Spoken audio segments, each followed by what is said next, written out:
ہوگا کعبے کا طواف میں اس وقت کروں گا جب آگے آگے مصطفیٰ ہوگا پیچھے پیچھے سبحان اللہ۔ وہ حضرت عثمان غنی رضی اللہ تعالی عنہ ایک مقام پر میرے آقا آرام فرماتے، وہ پنڈلی سے کپڑا ہٹا ہوا تھا، پنڈلی سے کپڑا ہٹا ہوا تھا۔ حضرت ابو بکر صدیق رضی اللہ تعالی عنہ آئے، میرے آقا ایسے ہی آرام فرماتے رہے۔ حضرت فاروق اعظم آئے، مصطفیٰ ایسے ہی آرام فرماتے رہے۔ جب حضرت عثمان غنی آئے تو میرے آقا نے اپنے کپڑے کو بھی نیچا کر لیا اور آقا اٹھ کر کے بیٹھے۔ ام المؤمنین حضرت عائشہ صدیقہ رضی اللہ تعالی عنہا بارگاہ رسالت میں عرض کرتی ہے، میرے آقا ہمارے ماں باپ آپ کے قدموں پر قربان ہو جائے، مصطفیٰ میرے والد آئے آپ ایسے ہی لیتے رہے، فاروق اعظم آئے آپ ایسے ہی لیتے رہے، جب عثمان آئے آپ نے لباس کو نیچے کر لیا۔ آقا یہ کیا ماجرا ہے؟ تو میرے رسول ارشاد فرماتے ہیں، عائشہ کیا میں اس انسان سے حیا نہ کروں جس انسان سے اللہ کے فرشتے بھی حیا کرتے ہیں؟ کیا میں اس انسان سے حیا نہ کروں کہ جس انسان سے اللہ کے فرشتے بھی حیا کرتے ہیں؟ وہ حضرت عثمان غنی۔ جس شہید کا خون زمین کے جس حصے پہ گرے گا، زمین کا وہ حصہ اس کی شہادت کی گواہی دے گا۔ بدر کے جس کا خون گرا، بدر کے زمین کا حصہ اس کی شہادت کی گواہی دے گا۔ خیبر میں جس کا خون گرا، خیبر کا ٹکڑا اس کی شہادت کی گواہی دے گا۔ احد میں جس کا خون گرا، وہاں کا ٹکڑا اس کی شہادت کی گواہی دے گا۔ کربلا میں جس کا خون گرا، وہاں کا ٹکڑا اس کی شہادت کی گواہی دے گا۔ مگر قربان حضرت عثمان پر جو عثمان کی شہادت کی گواہی اللہ کا قرآن دے گا، کیونکہ جب عثمان کو شہید کیا گیا تو عثمان کا خون اللہ کے قرآن بن گیا۔ فَسَيَكْفِيكَهُمُ اللَّهُ وَهُوَ السَّمِيعُ الْعَلِيمُ۔ پہلے پارے کی آخری صفحے کی یہ آیت ہے۔ آپ قرآن پڑھنے کے 40 دن تک آپ پر پانی بند کیا گیا تھا، 40 دن تک حضرت عثمان غنی کے 40 دن جنہوں نے مسلمانوں کے لیے پورے وقف کیے تھے، اپنا مال ہمیشہ مصطفیٰ کے قدموں پہ قربان کرنے کا جذبہ رکھا اور قربانی کیا۔ مصطفیٰ کے ان صحابی پر 40 دن تک میرے عزیزوں پانی بند کر دیا گیا۔ ظالموں نے پیاسا شہید کیا اور یہ بھی نہ دیکھا کہ عثمان کر کیا رہے ہیں۔ جب عثمان کو شہید کیا گیا تو حضرت عثمان کے حلق سے خون کے جب قطرے نکلے تو اللہ کے قرآن پہ گرے۔ تو ظاہر بات ہے جب شہادت کی بات ہوگی تو زمین کا حصہ عثمان کی شہادت کی گواہی نہیں دے گا، عثمان کی شہادت کی گواہی اللہ کا قرآن دے گا کہ مولا عثمان کو جب شہید کیا گیا تھا تو عثمان کا خون میرے اوپر گرا۔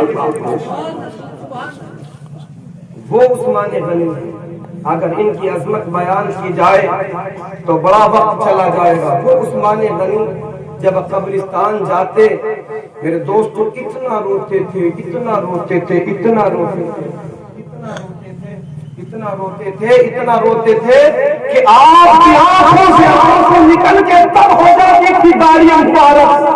اور آج ہم ہیں، ہمارا عزیز دفن ہوتا رہتا ہے اور ہم یہاں پہ چھٹے مارتے رہتے ہیں۔ ہمارا بھائی دفن ہو رہا ہے، قبر میں اس کو رکھا جا رہا ہے اور ہم دنیا کی باتوں میں مشغول، پاس کھڑے ہوئے دنیا کی باتوں میں مشغول۔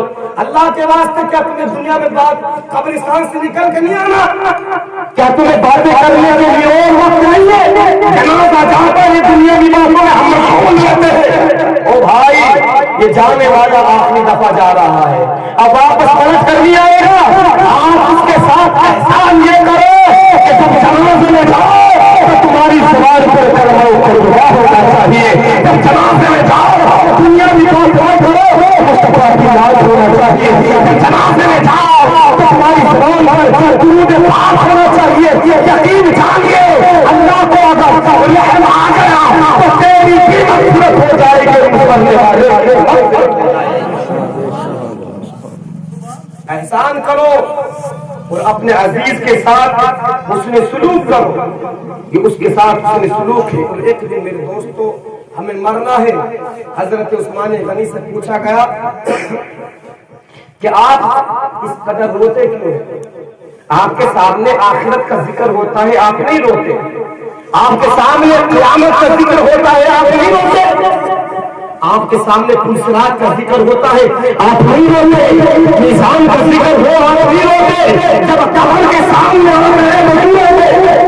تو حضرت عثمان غنی نے فرمایا میں نے اپنے رسول کا فرمان سنا ہے, میں نے اپنے آقا کا فرمان سنا. اور میرے آقا نے فرمایا کہ قبر آخرت کی منزلوں میں سے پہلی منزل ہے. جس کی قبر آسان ہو جاتی ہے آگے کی منزلوں کو آسان کر دیا جاتا ہے, اور جس کی قبر سخت ہو جاتی ہے آگے کی منزلوں کو اور زیادہ سخت کر دیا جاتا ہے. کیا ہم نے کبھی ایسے سوچا کہ ایک دن مجھے اس قبر میں اترنا ہے, ایک دن مجھے اللہ رسول کی بارگاہ میں حاضر ہونا ہے. آج میں کسی کے جنازے میں حاضر ہوا ہوں, کل یقیناً مجھے بھی اس جنازے میں سوار ہو کر کے آنا ہے. اور دوستو میرے پیاروں اپنے مرحوم کے ساتھ حسن سلوک کرو, ایثار ثواب کرو, ان کے لیے مغفرت کی دعائیں کرو.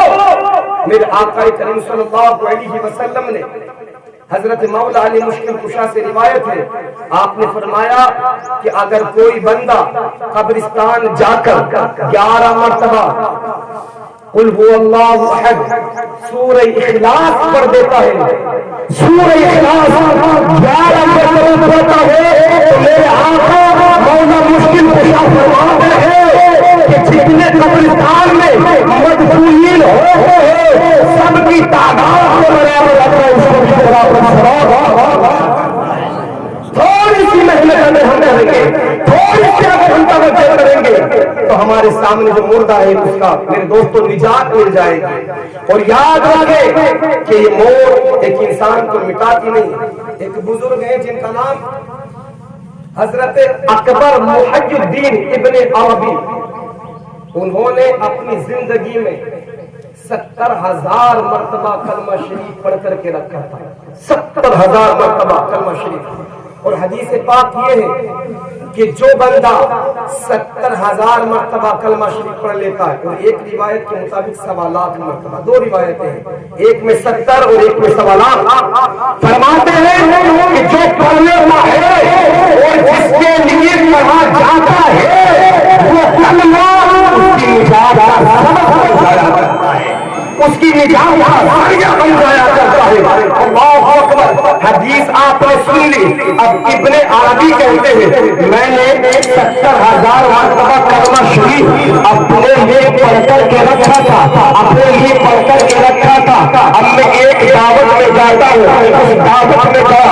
ابن عربی کہتے ہیں وہاں پر ایک انسان تھا, ایک نوجوان تھا, اللہ نے جسے کشف کی دولت عطا فرمائی تھی, اللہ نے جسے روحانی طاقت عطا فرمائی تھی. اس نے عربی کون ہے جن کا چلنا مصطفیٰ کی شریعت کے مطابق, جن کا بیٹھنا مصطفیٰ کی شریعت کے مطابق, جن کا کھانا سنت کے مطابق, جن کا پینا مصطفیٰ کی شریعت کے مطابق, چلنا پھرنا مصطفیٰ کی شریعت کے مطابق.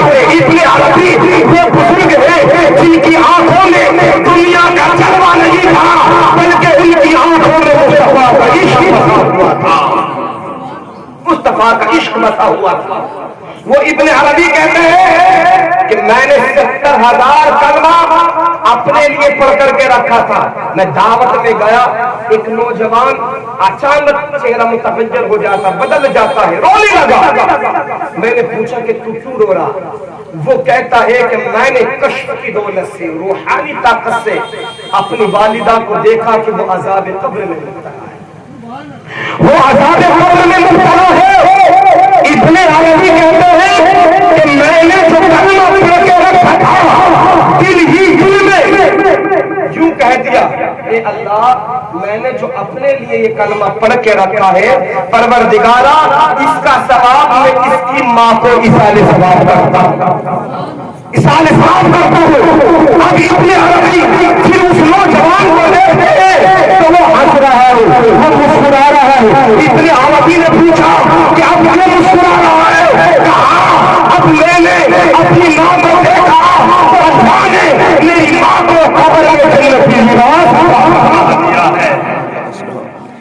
میرے دوستوں ہمیں کلمہ شریف تو سبھی کہیں پڑھنا آتا ہی ہے، اگر ہم تھوڑی توجہ کر لیں، صرف تھوڑی سی توجہ کر لیں کہ کاش، اور اب تو ماحول ایسا چل چکا ہے کہ باپ مر جائے تو پتا نہیں کہ چنا ہو کہ نہیں ہو، اس لیے میرا مشورہ یہ ہے کہ تھوڑی تھوڑی تعداد میں پڑھ کر کے رکھ لو، تھوڑا تھوڑا پڑھ کے رکھ لو، 1000 2000 5000 تھوڑا تھوڑا کر کے 1.25 کی تعداد سے پہنچ جاؤ تو یقین جانیے کلمے کی برکت سے اللہ پاک ضرور اجابت فرمائے۔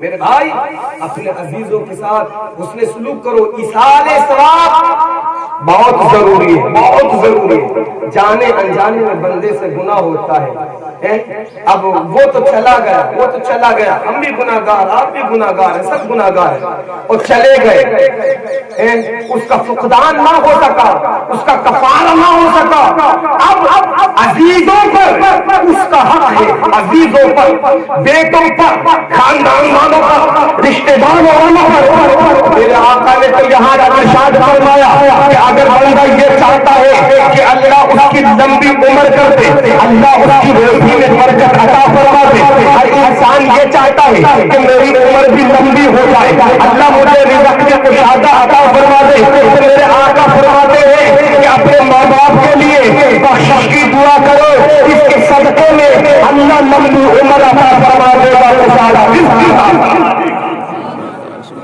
عمر بھی لمبی کر دے گا اللہ، اور اللہ پاک رزق بھی کشادہ عطا فرما دے گا۔ میرے دوستو تو یہ موت ایک انسان کو مٹاتی نہیں بلکہ ایک عالم سے دوسرے عالم کی طرف لے کر کے جاتی ہے۔